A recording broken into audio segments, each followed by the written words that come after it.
Então, a gente viu, né, essas diferentes grupos de processos dentro de um projeto, né? Iniciação, planejamento, execução, encerramento, e o monitoramento, né? Então, como é que seria isso num exemplo concreto, por exemplo, da reforma de uma casa, né? A necessidade que eu tenho é justamente de fazer esse planejamento do projeto como um todo. Então, eu tenho aqui, no nível primeiro, né, o resultado ou o produto final, aquele escopo, o que eu quero chegar, onde é que eu quero chegar, né? Eu vou dividir isso em diferentes fases ou diferentes subprodutos, né? Então, por exemplo, para fazer a reforma da casa, eu vou precisar fazer o projeto da reforma, eu vou poder executar a reforma e vou precisar entregar a obra, né? Em relação a um terceiro nível de entregas, né? Uma primeira coisa que vai ser entregue, por exemplo, aqui vai ser a fundação, né?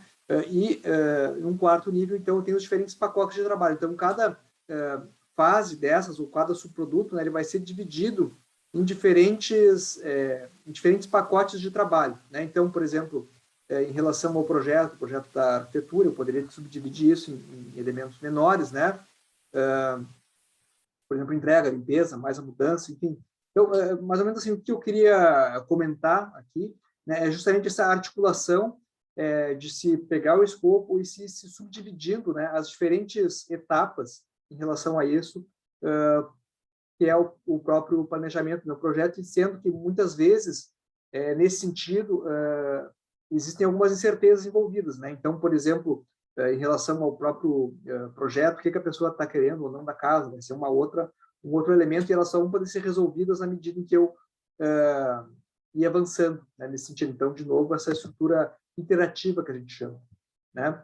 E aí, algo que é muito utilizado no planejamento de projetos é esse tipo de gráfico aqui, que se chama o gráfico de Gantt, né, com G-A-N-T-T, que é justamente uma ideia de cronograma, né? Então, eu tenho essa subdivisão das diferentes etapas, né, do que é preciso em cada uma delas, digamos assim, quem é que vai ficar responsável, quais são os recursos necessários, qual é o tempo que eu tenho, né, para isso.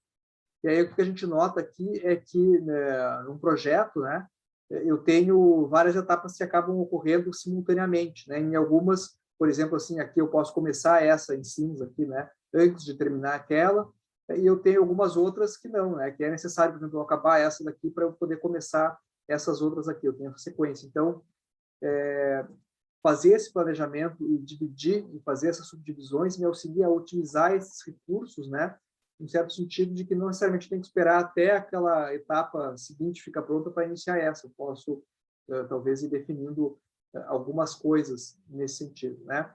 E isso sempre nos auxilia, assim, a manter esse controle, né, sobre o desenvolvimento, sobre o andamento do projeto como um todo. Hoje em dia existem vários softwares, né, de gerenciamento de projetos, enfim, que utilizam esse tipo de ferramenta, né? E aqui uma anedota, né, que é muito colocada em relação ao desenvolvimento de softwares que trabalham muito com essa questão de projeto, né, um projeto de software, por exemplo, em relação ao balanço, né?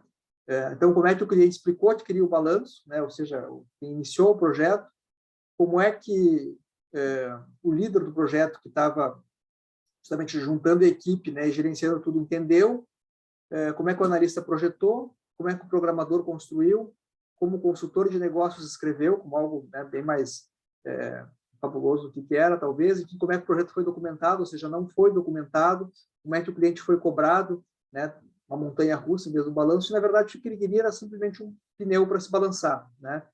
Então, não necessariamente, não deveriam, né, os projetos ocorrerem desta maneira, né? Essa figura é bastante uma crítica em relação a isso, e nesse sentido, né, surgiram uma série de metodologias justamente para buscar alinhar esse tipo de comunicação, né, em que as diferentes entregas sejam sempre validadas, né, antes de eu poder passar para o próximo passo, né? É um pouco divertido, assim, né? E aí, então, um outro elemento que a gente teria que compreender, né, é justamente como é que fica esses projetos numa estrutura maior, né? E aí em relação também ao próprio turismo, né, dentro de um plano de turismo, qual é o papel que tem os projetos.